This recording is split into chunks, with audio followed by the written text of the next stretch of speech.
Современная техника и грамотные специалисты, задействованные в строительстве – вот секрет успешной сдачи качественного объекта в срок. Осман Гагиев – один из таких рабочих, которые на совесть выполняют свою работу на этой площадке. Возведением зданий он занимается с 15 лет, сейчас ему 65, опыт большой. Стройка такого важного объекта, как военный комиссариат, ответственная задача, делится Осман.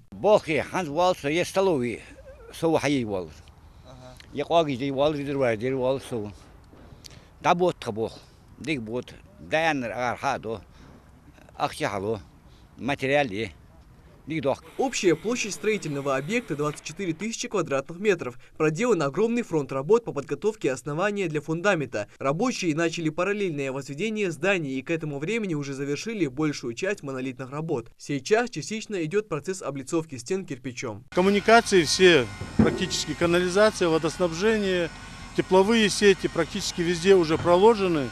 Остается только сейчас все завести в каждое здание по отдельности. Вот. Ну и отсыпать вот эти дороги. Мы пока не торопимся, потому что все коммуникации идут по дорогам у нас. Поэтому практически вот это все уже выведено.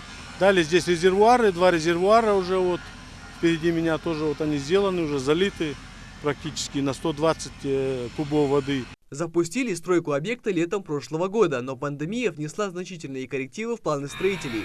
Нехватка рабочей силы и ограничения по поставке материала сказались на темпах возведения. Но сейчас все нормализовалось. Помимо административного здания, военного комиссариата и сборного пункта, здесь появится много новых корпусов. Вот также здесь предусмотрено строительство столовой, помещение гостиницы, вот, будет КПП.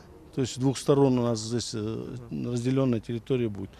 Будет 2 плаца, будет футбольное мини-поле вот, для призывников. Также здесь дополнительные боксы будут здесь стоянка для автомобилей. Вот, ну и складское помещение. Вот, и баня будет предусмотрена. Необходимость в новом, современном, а главное собственном объекте у военного комиссариата Ингушетии была давно. Старые корпусы Викажева советских времен уже давно были в плачевном состоянии и не отвечали всем требованиям для плодотворной работы. В зданиях будущего военкомата в столице нашей республики будут созданы все нужные условия для призывников. Значит, со своим заместителем прибываем сюда, смотрим, оказываем то, что от нас зависящая помощь.